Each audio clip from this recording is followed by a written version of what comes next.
will be struck as unenforceable. And then the general contractor will have to pay within a reasonable amount of time if they are deemed to be unenforceable. Incorporation by reference clauses. Be aware of what the documents are that you're obligating yourself to, including the project schedules.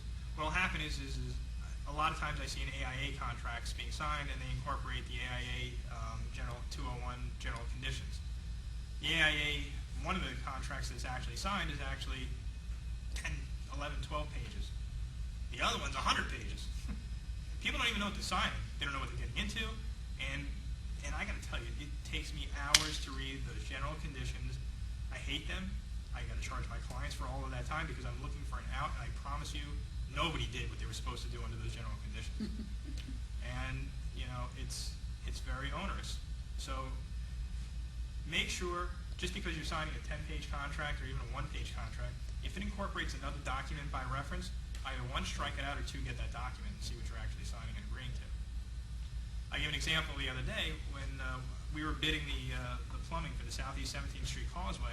The contract came in, it was 17 pages, and I went through, I read it, I modified it up, and then at almost the end it says, and the master contract and all of these general conditions are incorporated by reference. So I asked for a copy of the master contract.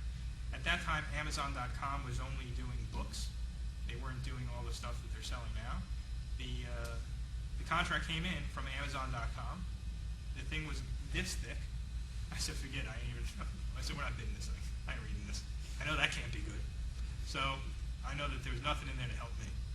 So that we never did that contract. And obviously, I don't know if anybody knows, that whole project wound up becoming a nightmare and being undone and redone.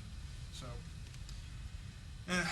just make sure that you're aware of what you're contracting for and what it incorporates, because you will be bound by it if you agree to it. And quite frankly, if there's an incorporation by reference clause and you haven't read it, what's to stop anybody from making it up later on? Just watch. Get copies of it. Or strike it out. If you can strike it out, it's even better. So we don't have to even read it. No damages for delay clauses, and then bonus clauses. When I represent a client, there's usually some sort of clause in there that says, to the extent that you as contractor do not complete the project by January 1st, then for each day thereafter you will be liable to whomever for a per diem delay damages of X percent of the contract price, or maybe $100 per day. In other words, $100 per day delay damage clause. When I'm representing a client, I either do one of two things. I turn to the contracting party. Let's assume it's an owner. Say, oh, you want a delay damage clause for $100 a day? No problem. I want a bonus for $100 per day for every day that I complete early. Okay? They say, you know what? Okay, we'll take it out. I thought so. Okay? All right, well, hey, isn't that fair? It's fair.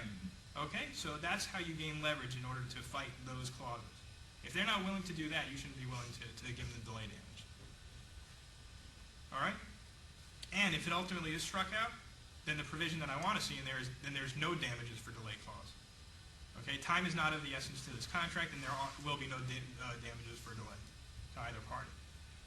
For all of my clients that I represent as contractor, I always put in, there are no damages for delay, and time is not of the essence to this contract. Why? Because I don't want anybody claiming, hey, I wasn't able to open up my Victoria's Secrets company on time, and with our anticipated profits shown by our accountant that we make, you lost us X amount per day for 10 days. You do not want to be on the hook for that. Now, if it's a residential, what are the delay damages? I guess whatever they paid in mortgage premiums plus homeowner association fees for that amount of time. I've gotten those before. I've gotten them, but you know, to me, it's much more critical when you're dealing with the commercial business. Scope of work clauses. You must specifically define what work you will perform. When I'm representing an owner, my contracts with the owner say to the contractor, you will be doing all of the work that's in your proposed, whatever your proposed work is, and anything inferred or implied therefrom. I put that in there because I want to make it as broad as possible. If you see those words inferred or implied, cross them out, because I'm trying to make it, the contractor says, oh, wait a minute, it didn't say anything about trim work there. What do you mean? That was inferred. That was implied. I mean, how are you going to give me a house that doesn't have trim work? You can't expect me to live there. I need trim. Okay? So make sure that you look for exactly whatever the scope of work is. You want to make sure that that's all that you're doing. My clause is actually specifically saying there, unless it's specifically stated in the contract that this is unless it's specifically stated otherwise, this is the only work that we will be doing. Words to that effect. That this will be the scope of work, and nothing else should be inferred or implied. Important contracting issues to watch for on the next page. Termination for convenience clauses. We had a client came in the other day. He's a painting contractor. He says, I got a contract from this condominium association, and the board, they gave me a contract, and I did all of the wasn't a painting contractor. It was a tile guy. He says, I did all the balconies on building 1, but for building 2 and 3, they changed the board, and they said that they're not going to allow me to do building 2 or building 3 unless I agree to reduce my price. I don't want to reduce my price. I got a contract, and why should I? I said, well, come on in. Let's see. Well, that was a very quick meeting. Because I went ahead, turned, I said, to find if they had a termination for convenience clause. Sure enough, they did. I said, you're done.